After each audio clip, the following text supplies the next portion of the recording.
যারা নিজামীর ছবি, গোলাম আজমের ছবি ওখানে টাঙ্গায়, যারা এরা বাংলাদেশ মানে না, এদের ভিতরে হলো পাকিস্তান। এটা এনসিপি তো টাঙ্গায় না, এটা হচ্ছে ছাত্র শিবিরের কাজ। ওহো, ছাত্র শিবিরই তো বলতেছি আমি। উনি কতগুলো ভাত খাইতেন, কি প্লেটের মধ্যে সব কইতে পারেন।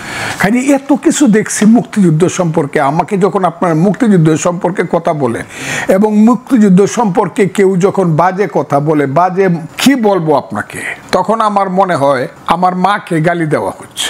আমি শুরু করতে চাই মাহবুব কামালকে সাথে নিয়ে। অনেক ধন্যবাদ, আপনি আমাদের সাথে যুক্ত হয়েছেন। পেছনে একটু পরে যাই, সাম্প্রতিক ঘটনা দিয়ে বরং শুরু করি। 5 আগস্ট যখন আসলে এখানে 24-এর গণঅভ্যুত্থানের বর্ষপূর্তি হচ্ছিল এবং শেখ হাসিনা সরকারের পতনের, তখন ঢাকা বিশ্ববিদ্যালয়ে আমরা একটা অদ্ভুত দৃশ্য দেখলাম, সেটা খুবই সমালোচিত হয়েছে। সেটি হচ্ছে যাদেরকে মানবতা বিরোধী অপরাধের দায়ে ফাঁসি কার্যকর করা হয়েছে, বিচার মুখোমুখি করা হয়েছে, তাদের সবাইকে বিচারিক হত্যাকাণ্ড করা হয়েছে বলে তাদের সবার ছবি সেখানে টানানো হয়েছে এবং সেটা দেখতে প্রচুর মানুষ যাচ্ছে, ছবি তুলছে, একটা উৎসবের মধ্য করে তারা। এই যে 24-এর বর্ষপূর্তিতে কেন 71-এ যাদেরকে বিচার করা হয়েছিল তাদের প্রসঙ্গটি হঠাৎ আসলো, আপনার কি মনে হয়? দেখেন, আমি একটু আগে ডিবিসিতে বলছিলাম যে আমাদের এখানে এত ফিলোসফার জন্মাইছে, মানে কথা বলা মুশকিল হয়ে গেছে। সবাই ফিলোসফার এবং প্রত্যেকটা বিষয়কে ফিলোসফাইজ করা, একটা দার্শনিক গিয়ে দেওয়া। সবাই মানে মাহফুজ আলম থেকে শুরু করে সবাই একটা দার্শনিক কথা বলবে আর কি, নানাভাবে। মানে আমরা কিছুই জানি না, আমরা কিছুই মানে বুঝি না, এরকম আর কি। দেখেন, আজকে আমি এই যে বললেন না যে কনফ্রন্টেশন মুক্তিযুদ্ধ এবং 24-এর, আজকে আমি আমাদের অফিসে একটা নিচে এই চায়ের দোকান, সেখানে আমি আলাপ করতেছিলাম, তো ফাইজলামি করতেছিলাম। আমি বললাম আমি এনসিপিকে একটা সাজেশন দিতে চাই। সেটা কেউ বললো কি? আমি বললাম যে আওয়ামী লীগের তো নিবন্ধন বন্ধ হয়েছে, বাতিল করা হয়েছে, তো নৌকা মার্কাও তো আওয়ামী লীগের নাই। এনসিপি যেন নৌকা মার্কা নিয়ে ইলেকশনটা করে, মানে ইলেকশন কমিশনকে বুঝায় টুজায়া করলে হবে কি, গ্রামের অনেক মানুষ যারা নৌকা মার্কাকে মনে করে বঙ্গবন্ধুর দল, তারা ভোট দিবে, এনসিপি জিতে যাবে। হ্যাঁ, তারপরে জেতার পরে বঙ্গবন্ধুকে ছুঁড়ে ফেলে দেবে। কেন মনে হচ্ছে যে নৌকায় জিতে যাবে? সেখানে ওইখানকার মানুষ এখনো নৌকাকেই ভালোবাসে, কেন মনে হচ্ছে এতদিন পর? আপনি গ্রামে যান, গ্রামের একটা অশীতিপর বৃদ্ধ, অশীতিপর একটা নারী, তাকে জিজ্ঞেস করেন, সে বলবে কি জানেন? অশীতিপর, আমি 54 সাল থেকে নৌকা মার্কে ভোট দিই। হ্যাঁ, সে বলবে। এবং মানে এই রাজনীতির ঘোর প্যাঁচ তো তারা বুঝে না, গ্রামের মানুষ এইসব প্রশ্ন ঘোর প্যাঁচ বুঝে না, তারা একটা ধৈরা আছে যেটা সেইটাই। আমরা তো নাগরিকরা মানে এগুলো করতেছি, গ্রামের সাধারণ মানুষ কিন্তু এরকম না। আচ্ছা দেখেন, এই কি বলে যে কেন এই অ্যাবসার্ড ফিলসফিটা আপনারা পার্সিউ করতেছেন যে মুক্তিযুদ্ধ থাকবে না বা মুক্তিযুদ্ধের থাকবে না, চিহ্ন থাকবে না? কেন এই অ্যাবসার্ড ফিলসফি? এটা কি কখনো বাস্তবায়নযোগ্য? দেখেন, মানুষের জীবন কি? মানুষের জীবন হচ্ছে কিছু স্মৃতির সমষ্টি। হ্যাঁ, যেমন আমি আজকে 70-71 বছর, আমার জীবন কি, এই কি করছি না করছি এইসব নিয়ে রাতে বসি। একজন এনসিপির নেতা বা একজন 25 বছরের ছাত্র, তার জীবন কি? সে সারাদিন হইচই করে ইত্যাদি, রাতে কি করে, কি তার কলেজ জীবন, তার স্কুল জীবন, প্রেমের কাহিনী, ব্যর্থ প্রেমের কাহিনী, এগুলি সে করে, মানে আওড়ায় আর কি। এবং স্মৃতি নেই মানে হচ্ছে সে মৃত, সে জড় পদার্থ। তা আপনারা আমাদের স্মৃতি মুছে দিতে চাচ্ছেন?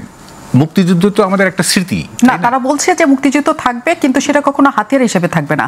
47 যেমন ছিল, অন্য আন্দোলন যেমন ছিল, অন্য হাতিয়ার হিসাবে, শুনেন, হাতিয়ার হিসাবে থাকুক, এইটা তো আমরাও চাই না। হাতিয়ার হিসেবে কেন থাকবে? যেমন ধরেন, গত আমলে যখন গত সরকার যখন বঙ্গবন্ধুকে বিভিন্ন কর্নারে স্থাপন করতেছিল, বিভিন্ন বঙ্গবন্ধু নিয়ে রীতিমতো একটা কি বলে অশ্লীল ব্যাপার চলতেছিল, তখন আমি এক লেখায় লিখছিলাম যে আপনারা একটা কাজ করেন, ঢাকা সিটির নাম মুজিব সিটি রেখে বাকি সব ফেলে দেন, আর কোথাও বঙ্গবন্ধুর নামে কিচ্ছু থাকতে পারবে না, কিছু থাকতে পারে, শুধু রাজধানীর নাম হবে মুজিব সিটি। যেমন হোচিমিন সিটি আছে, তারপর ধরেন ওয়াশিংটন, হ্যাঁ আছে, একটা করে বাকিগুলো ফেলে দেন। তো আমরা তো মুক্তিযুদ্ধকে সেলিং পয়েন্ট করা বা মুক্তিযুদ্ধকে ক্যাশ করা, এটা তো আমরাও চাই না।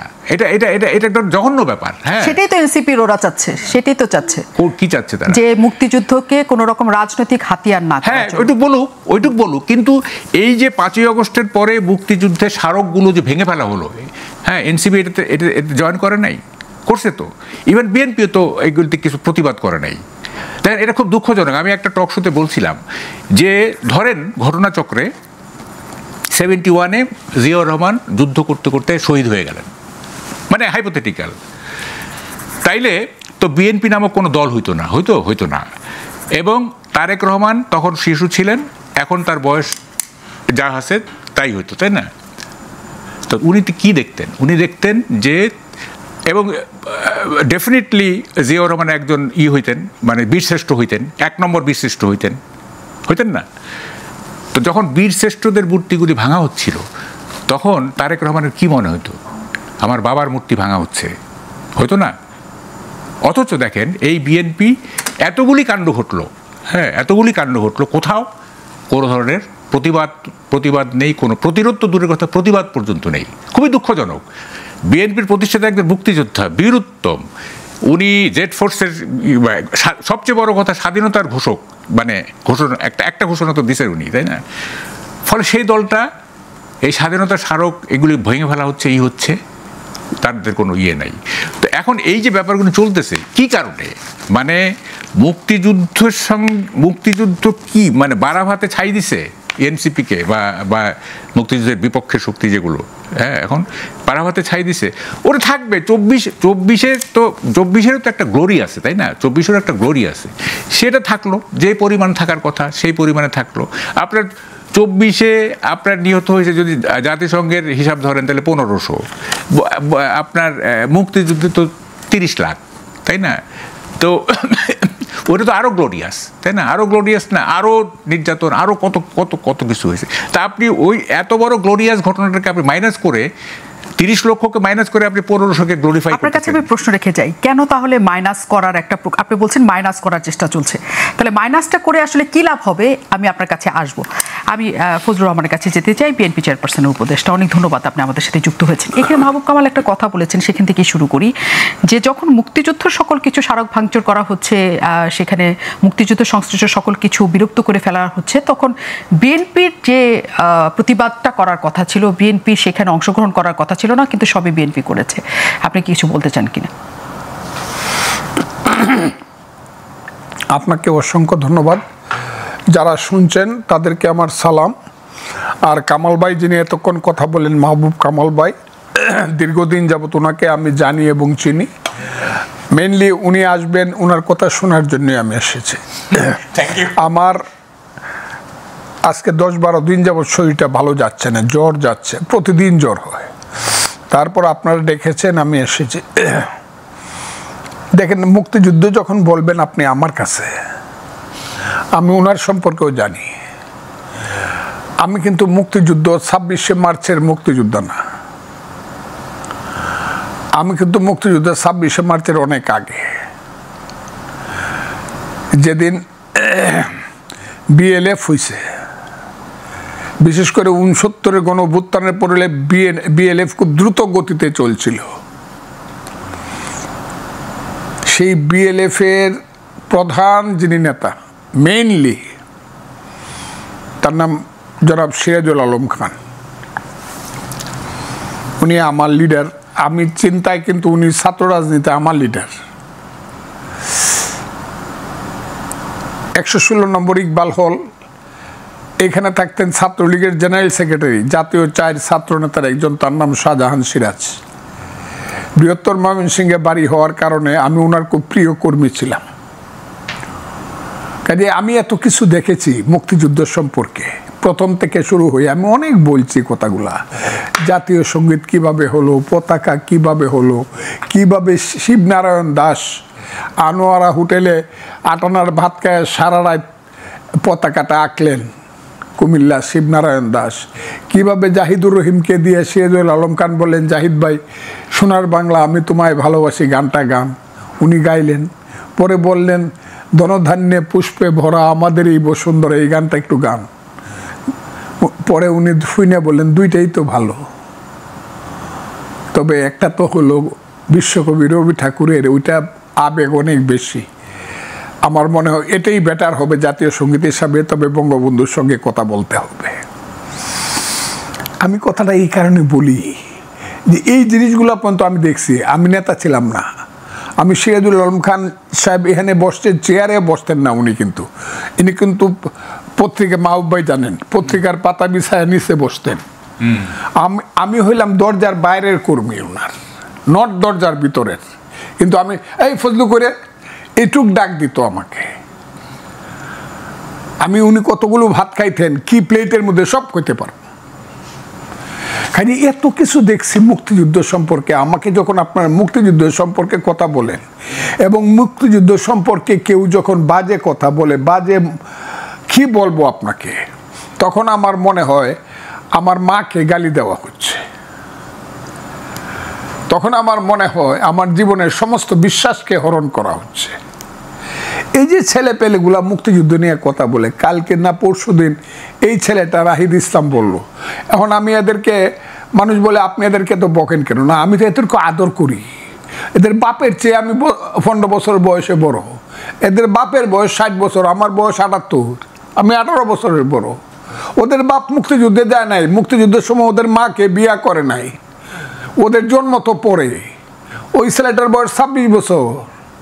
26 বছর না, আমি তো 40 বছর আগে আমি দেশে এমপি হয়েছি।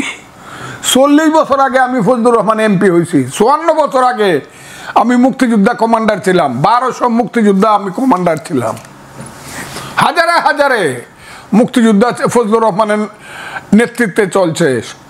আমার নাম শুনলে রাজাকাররা 7 মাইল দূর থেকে দৌড়ায় চলে গেছে। এখন এই ছেলেটা কথা যদি, মুক্তিযুদ্ধের কথা যদি এই ছেলেটার মুখ থেকে আমার শুনতে হয়, যে ছেলেটা 500 বা 600 বা 700 ছেলের নেতৃত্ব দিয়া তাদেরকে হত্যা করায় বলি আর শহীদ করায় বলি 5ই আগস্টে, আর শত শত ছেলেকে আহত করায় বলি 5ই আগস্টে, জাতীয় দিবস পালন করার আগে যে ছেলেগুলা জায়গা কক্সবাজারে আনন্দ ফুর্তি করার জন্য, এদের কথা আমার শুনতে হবে এবং মানতে হবে। এদেরকে একটা গালি আমি দিব না, এদেরকে আমি দিব না। তোরা যে বিমানে যাচ্ছে বেটা, 5 স্টার হোটেলে থাকস, বাপের কয় টাকা ছিল? তোদের যে বাড়ি দেখি আমি দেবিদ্বারে, মুরাদনগরে, পঞ্চগড়ে, আরো কমু কোনটা কইতেছেন আপনি? এদের বাড়িঘর ঘর আছে, দোয়ার নাই, মাটিতে বৈশা খাওয়ার জায়গা নাই। এইসব ছেলেপেলেরা 100 টাকার ক্ষমতা ছিল না, এরা 100 কোটি টাকার মালিক হলো কিভাবে? এদের কাছ থেকে আমার মুক্তিযুদ্ধের শিক্ষা নিতে হবে যে 71-এর কথা বেশি কইেন না। আমরা 47ও কমু, 71 কমু, কিন্তু আসলে হলো 24। এরা হলো বেজন্মা। আমি এদেরকে বলি তোরা বাংলাদেশ থেকে যা। 71 যারা মানো না, যারা 71কে ছোট করে দেখাও, 71 হয়েছে বলেই তো বাংলাদেশ, নাকি 47-এর নাম বাংলাদেশ? আপনি বলেন। আপনি না, কিন্তু তারা মনে করে যে 71কে এটাকে আসলে একটা ধরনের বিক্রি করা হয়েছে, এটাকে হাতিয়ার হিসেবে ব্যবহার করা হয়েছে। কে বলছে? ব্যবহার করে সেটাকে একটা একজন ইমাম সাহেব, সে একটা রেপ কেসে পড়ছে, পড়ে তার যাবজ্জীবন কারাদণ্ড হয়েছে। এই কারণে কি ইসলাম খারাপ হয়েছে যে মসজিদে আর যাওয়া যাবে না, নামাজ আর পড়া যাবে না?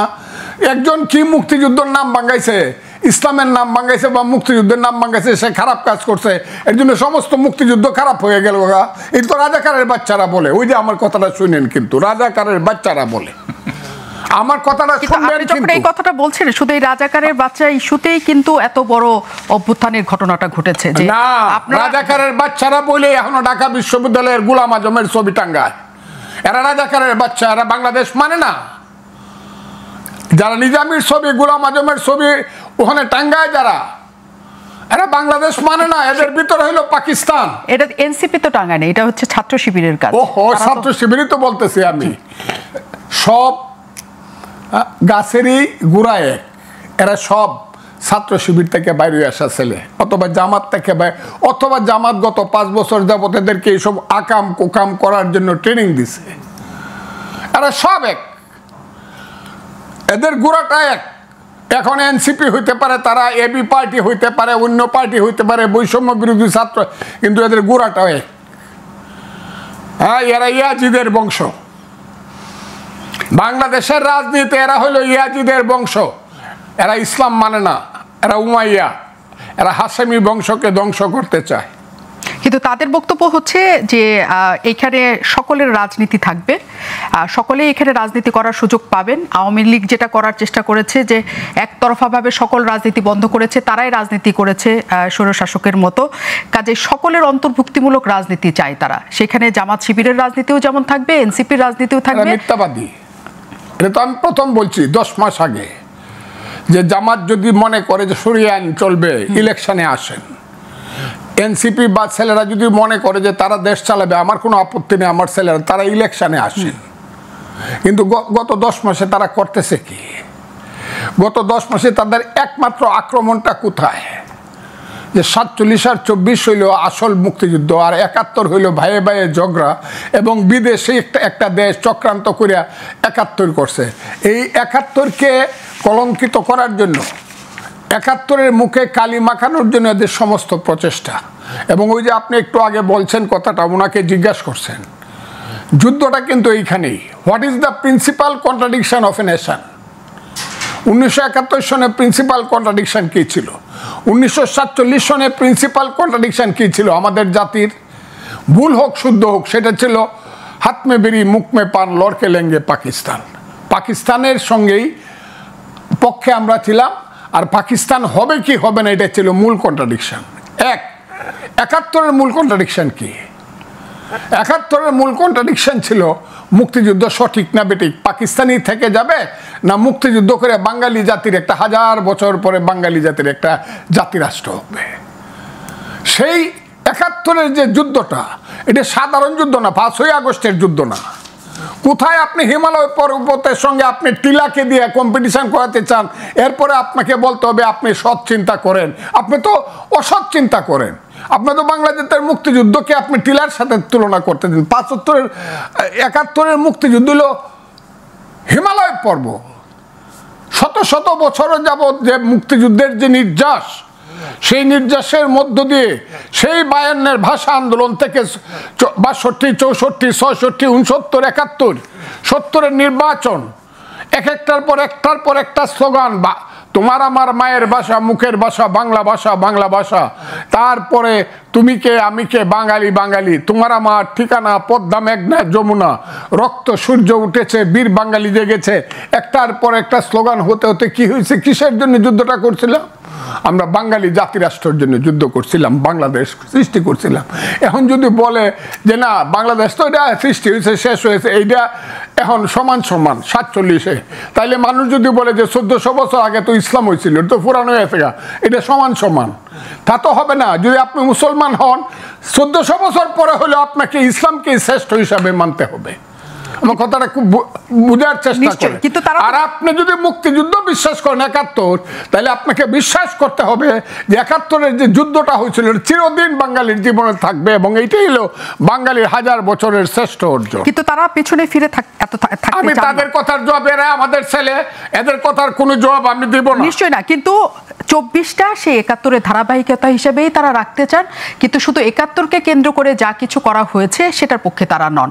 তারা মনে করেন যে মুজিববাদ সৃষ্টি করা হয়েছে। তারা মুজিববাদ কবে হয়েছে? ছেলেরা জানে ওর বাপের জন্ম হয়েছে কবে হয়েছে? মুজিববাদ কতদিন পর্যন্ত মুজিববাদের স্লোগান হয়েছে? হাসিনার আমলে কি একটা মুজিববাদের স্লোগান হয়েছে? মুজিববাদের স্লোগান হয়েছে 1972 সনে, বিশ্বে এলো নতুন বাদ, মুজিববাদ মুজিববাদ। ছাত্রলীগ যখন 2 ভাগ হয়ে গেল, তখন সিরাজুল আলম খানের যে নেতৃত্বে যে ছাত্রদলের রব সিরাজ ছিল, তারা দিত বৈজ্ঞানিক সমাজতন্ত্র, আর নূরে আলম সিদ্দিকী এবং আব্দুল কুদ্দুস মাখনরা দিত বিশ্বে এলো নতুন বাদ, মুজিববাদ মুজিববাদ। কিছুদিন পরেই দেখা গেল এটার পিছনে কোনো থিসিস নাই, কাজে 73-এর পরে মুজিববাদ মুজিববাদ স্লোগানটা থাইমে গেল। এটা খন্দকার মোহাম্মদ ইলিয়াস একটা বই, হ্যাঁ, মুজিববাদ লিখছিল। মুজিববাদের উপরে কোনো স্লোগান হয় না। কিন্তু 73-এর পরে মুজিববাদ কোনো স্লোগান ছিল না। আমি বলি শুনেন, এটা কি হয়েছিল?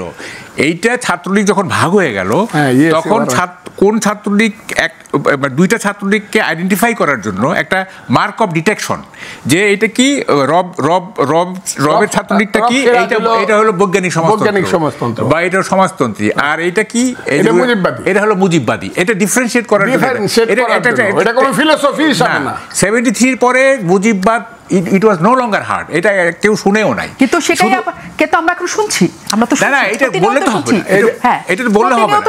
আমি বলি মুজিববাদের স্লোগান গত 50 বছরে একদিনের জন্য হয় নাই, এগুলো মিথ্যা কথা বলতেছে। কিন্তু যারা আরেকটা কথা আপনাকে বলি, নায়ক আছে, আরেকটা কথা বলি, ওই যে আপনি বলতেছেন যে ওগুলা বাদ দিয়ে দেন, সবকিছু করে দেন। আচ্ছা, শেখ হাসিনা যে 96 থেকে 2001 সন প্রধানমন্ত্রী ছিলেন, তার দল দেশ চালাইছে, ভালো মন্দ সেটা ইতিহাস বিচার করবে। তারপরে 2009 থেকে 2024 খুব খারাপ চালাইছে, ফ্যাসিস্ট। এই দুইটা সময়ে শেখ মুজিবুর রহমান কই আছিল?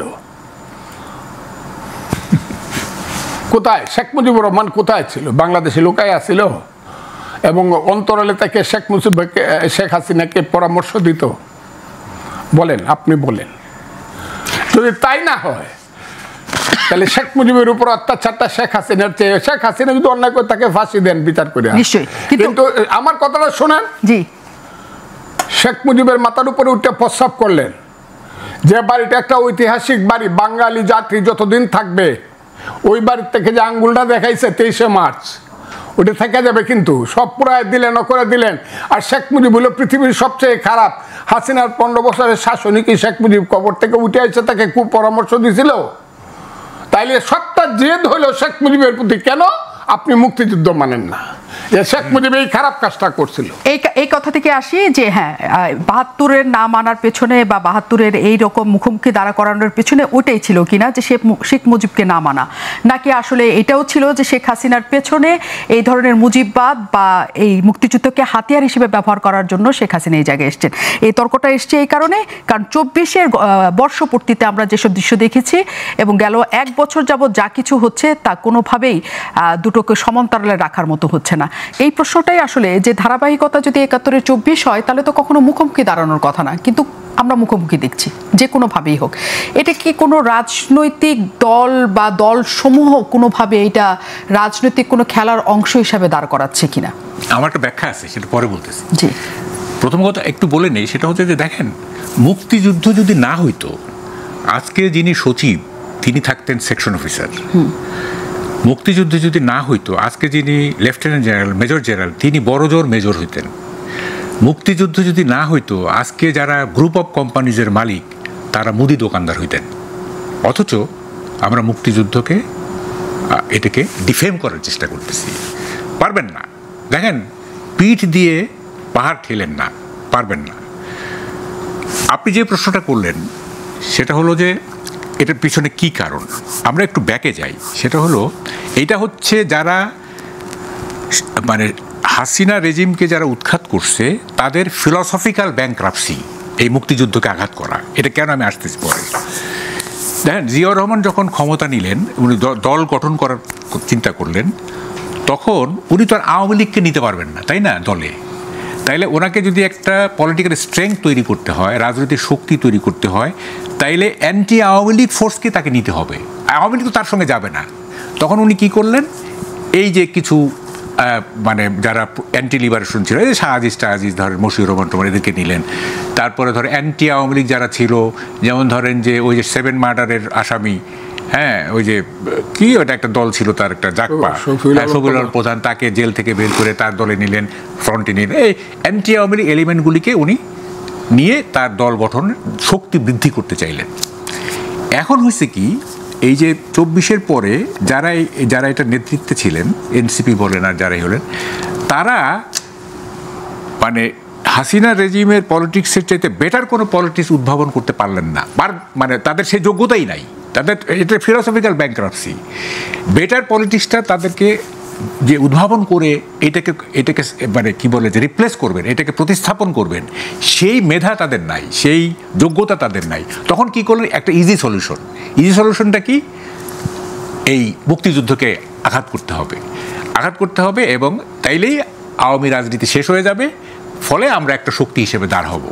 এইটা যদি তারা মানে শেখ হাসিনার যে রাজনীতি, সেইটার বিকল্প একটা উন্নত রাজনীতি যদি ওরা বের করতে পারতো, তাইলে কিন্তু আর মুক্তিযুদ্ধকে আঘাত করতো না। হ্যাঁ, তাহলে আঘাত করতো না, তাহলে ওইটা দিয়েই তো তারা রাজনীতি করতে পারতো। ওইটা তো পারলো না এবং এটা এই যোগ্যতাই নাই। ফলে তারা আঘাত করলো কি মুক্তিযুদ্ধকে। তাহলে কেন আঘাত করলো? যে আওয়ামী লীগ রিপ্রেজেন্টস মুক্তিযুদ্ধ, আওয়ামী লীগ মুক্তিযুদ্ধকে প্রতিনিধিত্ব করে। তাইলে মুক্তিযুদ্ধকে যদি ডিফেম করা যায়, তাকে যদি নিশ্চিহ্ন করে, তাহলে আওয়ামী লীগ নিশ্চিহ্ন হয়ে যাবে। এটা চেইন ইফেক্টে। ফলে ওই সোজা পথটা বেছে নিছে। হ্যাঁ, তারা যদি কঠিন পথ বেছে নেওয়ার মতো যোগ্যতা থাকে। এটা কি খুব সরল একটা মত হচ্ছে না যে আওয়ামী লীগকে বিলুপ্ত করলেই, মুক্তিযুদ্ধকে বিলুপ্ত করলে আওয়ামী লীগ বিলুপ্ত হবে? কারণ এই দেশের প্রতিটা মানুষই তো মুক্তিযুদ্ধ ধারণ করে। সেখানে আবার যারা মুক্তিযুদ্ধ ধারণ করে তারা তো সবাই যে আওয়ামী লীগ করে এমনও না। না, আপনি তো বলতেছেন যে রিয়ালিটিটা, মানে ন্যারেটিভটা কি? ন্যারেটিভটা হলো যে আওয়ামী লীগ মুক্তিযুদ্ধের নেতৃত্ব দিয়েছে, বঙ্গবন্ধু নেতৃত্ব দিয়েছে, আওয়ামী লীগ নেতৃত্ব দিয়েছে। সুতরাং এরকম একটা ন্যারেটিভ, মানে তারা ধরে নেয় যে মুক্তিযুদ্ধটা হচ্ছে আওয়ামী লীগের সোল এজেন্ট, মানে সোল অ্যাসেট, তাদের নিজস্ব সম্পত্তি এটা। হ্যাঁ, আর বাকি যারা আছে তারা হচ্ছে মানে মুক্তিযুদ্ধ হলেও, মানে মুক্তিযুদ্ধের পক্ষের শক্তি হলেও তারা কোনো মানে সংগঠিত শক্তি না, তারা ডিসঅর্গানাইজড। হ্যাঁ, তারা অসংগঠিত। সংগঠিত রূপটা হচ্ছে মুক্তিযুদ্ধের ম্যানিফেস্টেশনটা হচ্ছে আওয়ামী লীগ, সংগঠিত। তো ফলে এই সংগঠনটাকে যদি বিলুপ্ত করতে হয়, তাহলে এই সংগঠনটা যে যুদ্ধের ম্যানিফেস্টেশন, সেইটাকে ধ্বংস করতে হবে। এটা হলো হচ্ছে, যেহেতু তারা বেটার কোনো পলিটিক্স দিতে পারছে না, এখনও পারে না। পারলে কিন্তু এটা আর হইতো না। যেমন জিয়াউর রহমান যদি এই আপনার কি বলে যে কেন বাংলাদেশি জাতীয়তা আনলো, উনি আনলেন যে যেহেতু আওয়ামী লীগের স্লোগান হচ্ছে বাঙালি জাতীয়তাবাদ, তাহলে এটা একটা কাউন্টার দিতে হবে। এটা কাউন্টার কি হলো? উনি বাংলাদেশি জাতীয়তাবাদ বের করলেন। হ্যাঁ, তো ফলে একটা ডিস্টিংগুইশ করতে হবে, একটা পার্থক্য করতে হবে, তাই না? তো পার্থক্য করতে গিয়ে যদি আপনি মেধাশূন্য হয়ে যান, থাকেন, বা আপনার যদি সেই ইনোভেটিভ পাওয়ার না থাকে, মানে ফিলোসফিক্যাল আপনার স্ট্রেংথ না থাকে, তাহলে তো আপনি একটা ইজি সলিউশন বের করবেন। হ্যাঁ, ইজি সলিউশন বের করতে গিয়ে আপনি এই কাজটা করতেছেন। এটা ঠিক না। এটা এটা এটা এটা কেন যে এটা করতেছে আমি এটাই বুঝলাম না। মানে আপনি মনে করছেন যে সরলভাবে আপনার যেটা মনে হয় যে তারা হচ্ছে রাজনৈতিকভাবে তাদের শক্ত অবস্থান এবং আওয়ামী লীগকে পুরোপুরি বিলুপ্ত করার ক্ষেত্রে, আর তারা মনে করছে মুক্তিযুদ্ধ বিলুপ্ত করলে আওয়ামী লীগ পুরোপুরি বিলুপ্ত হয়ে যাবে। এই কারণেই তারা ৭১-কে তারা একটা প্রতিযোগিতার জায়গায় নিয়েছে। আমি ফজলুর রহমানের কাছে আসি। যে প্রশ্নটা মাসুদ কামাল শুরুতে করেছিল আপনাকে আমি বলতে চাই, আওয়ামী লীগ কেন মুক্তিযুদ্ধের সোল এজেন্ট হবে? আপনি নিজে মুক্তিযোদ্ধা, এবং বিএনপিতে প্রচুর মানুষ আছেন, প্রচুর মুক্তিযোদ্ধা আছেন যারা একেবারে সম্মুখ সারির মুক্তিযোদ্ধা। শহীদ প্রেসিডেন্ট জিয়াউর রহমানও, তিনিও সেক্টর কমান্ডার থেকে শুরু করে তিনিও বীর মুক্তিযোদ্ধা। তাহলে কেন আওয়ামী লীগের কাছে সোল এজেন্টটা গেল? এবং আপনি বলছেন যে মুক্তিযুদ্ধের সম্পর্কে কেউ কিছু বললে আপনার মনে হয় মা সম্পর্কে কিছু বলছে, এরকমই নিশ্চয় সকল মুক্তিযোদ্ধার একসাথে এটা মনে হয়। কিন্তু এই গেল 1 বছরে 32 নম্বর ভাঙা থেকে শুরু করে, মুক্তিযুদ্ধদের স্মারক ভাস্কর্য ভাঙা থেকে শুরু করে, এবং 24-এর বর্ষপূর্তিতে আমরা তখনকার সেই রাজাকারদের ছবি টানানো থেকে শুরু করে, আমরা বিএনপি, ছাত্রদল, এই ঘরানার মানুষকে খুব বেশি প্রতিবাদ তেমন করতে দেখিনি। কেন? তারা ধারণ করে না, নাকি তারা মনে করে না যে এটা দরকার আছে? আমি আবারও বলি আপনাকে, এই দেশে এখন what is the principal contradiction of politics in Bangladesh? Bangladesh রাজনীতির প্রধান দ্বন্দ্ব কি এখন? বিএনপি এখনো মনে করতেছে প্রধান দ্বন্দ্ব হইলেও একটা ইলেকশন হবে কি হবে না। কাজে বিএনপি দল হিসাবে এটা চিন্তা করে থাকলে, আমি তো বিএনপির মানুষ, এটা আমাকে ধারণ করতে হবে নিশ্চয়ই। আমি যেহেতু দল করি, যে প্রিন্সিপাল করে একটা ইলেকশন করা যায় কিনা কোনোভাবে, এবং বিএনপি কিন্তু ইলেকশন করার পথে অনেক আগায় গেছে। ঠিক আছে, এমনকি এটাও বলে ফেলছে আমাদের মহাসচিব যে নির্বাচন হইলে আমরা জয়লাভ করব এবং প্রধানমন্ত্রী কে হবে এইটাও বলে ফেলছে। সবাই জানেন আপনারা। তাইলে বিএনপি হলো নির্বাচনটাকে প্রধান ব্যাপার মনে করতেছে। হ্যাঁ, কিন্তু জামাতকে নির্বাচনটাকে প্রধান ব্যাপার মনে, বিএনপির পরেই তো দেশে এখন আওয়ামী লীগ নাই, যেহেতু জামাত হইল প্রধান দল, আর জামাতের মুখপাত্র হইল এনসিপি। আমি যে বলছি এরা একই বাচ্চা, বিভিন্ন নামে। সত্য যুগে যিনি হরিণ, ত্রেতা যুগে তিনি রাম, দ্বাপর যুগে কৃষ্ণচন্দ্র, কলিতে গৌরাঙ্গ। তারা হইল এই দল। সেই জামাতের যে দলটা, এরা কি মনে করে যে মানে ওটা হলো ইলেকশন? না, তারা এটা মনে করে না। তারা মনে করে যে আওয়ামী লীগকে তাড়াইছি, এখন বিএনপি যদি তারাই দিতে পারি, তা আমাদের যে ফিলোসফিক্যাল ফাইট, তাদের ফাইটটা ফিলোসফিক্যাল, আর বিএনপির ফাইটটা হলো পলিটিক্যাল, একটা ইলেকশন চাই। আর জামাতের ফাইটটা হলো ফিলোসফিক্যাল। কি ফাইট? 47-24 ঠিক ছিল, 71 ভাইয়ে ভাইয়ে ঝগড়া ছিল, এবং এই ঝগড়াটা লাগাইছে দিল্লি, আমাদের পাশের দেশ। কাজেই এইটা আসলে মুক্তিযুদ্ধ না, এটা হলো ভাইয়ে ভাইয়ে ঝগড়া। এবং শেষ পর্যন্ত যখন বলা হয়েছে, আমি কেন জামাতে বলছি যে এইসব কথা বাদ দিয়ে ইলেকশনে আসেন, এই কথাই বলেন। যদি ইলেকশনে আপনাদেরকে মানুষ ভোট দেয় যে 71-এ কোনো ইলেকশন হয় নাই, শরিয়ার এগেনস্টে কোনো আইন হবে না, আপনাদেরকে ভোট দিলে আপনারা করেন। এটা প্রতিদিন আমি জামাতকে বলছি। আমার কাছে মনে হয়েছিল যে এদের বুঝি শুভ বুদ্ধির উদয় হয়েছে, কিন্তু ওই যে ইংরেজিতে যে ক্লাস 7-এ পড়ছি, black will take no other hue, কয়লা দুইলেও ময়লা ছাড়ে না। জামাত সেই 71-এর যে তাদের পূর্বপুরুষের পরাজয়, যে পরাজয়টা আমি চোখে দেখছি, আমার কাছে মনে হয়েছে রাজাকার আলবদররা এই পৃথিবীতে বৃথা জন্মগ্রহণ করছে। আমি কমান্ডার ছিলাম, যখন শুনছি 16ই ডিসেম্বর হয়ে গেছে, এরা কোথায় পালাবে, কেউ নদীতে জাপ দিয়া পড়ছে, কেউ বট গাছের উপরে গিয়ে উঠছে, গুলি খাইয়া মরছে, রাজাকারের কমাইগুলো আপনারা দেখেন নাই তো? আমি দেখছি। এবং আমি শত শত জামাতের কর্মীর নাম বলতে পারবো যাদের বাপেরা মুক্তিযুদ্ধের গুলি খাইয়া মারা গেছে, যাদের বাপের আমি নাম বলে দিতে পারবো এখনো, যারা জামাতের নেতা। এরা ওইটা ভুলে নাই বলেই এরা ছোট আত্মার মানুষ হিসাবে বলছে 71 ভুলে যাও। কেন ভুলে যাও? যারা অস্ত্র হাতে নিয়েছিল তারা আল্লাহর কাছে মাপ চাও। আমার কথাটা সত্য না মিথ্যা আপনি দেখেন, তারা লেখছে মাপ চাও, ক্ষমা চাও। অস্ত্র হাতে নিয়ে যারা যুদ্ধ করছিল, সেই দিন থেকে আমি মনে করছি যে এই দেশ থাকুক, যদি মনে করি মুক্তিযুদ্ধের পক্ষে থাকুক, আর আমি যদি বেঁচে থাকি, জয় অথবা মৃত্যু সংসপ্তকের ভূমিকা পালন করব। ওই যে আপনারা একটু আগে বলেন Fazlur Rahman is the champion, আমি প্রথম বাংলাদেশে বলছি, এই রাজাকারের বাচ্চারা এখনো কিন্তু জীবিত আছে মুক্তিযোদ্ধারা, মুক্তিযুদ্ধ কিন্তু ধ্বংস করতে পারবে না, যুদ্ধ করে দেখতে পারোস। এবং এখনো অবস্থাটা এরকম হয়েছে। আপনাকে বলি, বাংলাদেশে জামাতের পাওয়ার এখনো অনেক বেশি, কারণ ব্যাংক তাদের, ইন্স্যুরেন্স কোম্পানি তাদের, হসপিটাল তাদের, শত শত কোটি টাকা তাদের, হাউজিং ব্যবসা তাদের, শিবিরের মতো একটা ক্যাডার ভিত্তিক দল তাদের, যারা ঢাকা বিশ্ববিদ্যালয় দখল করে রাখছে, তাদের শক্তি আছে। কিন্তু তাদের শক্তি আছে, ইট ইজ লিমিটেড। তাদের সূর্যের শক্তি নাই।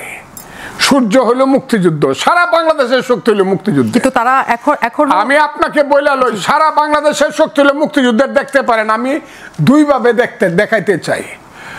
আমি বলবো সিলেট একটা জেলা, সিলেটে সবচেয়ে বেশি অলিয়া উলিয়া গাউস কুতুব দরবেশেরা হযরত শাহজালাল শাহপরানের নেতৃত্বে ইসলাম প্রচার করছে প্রথম।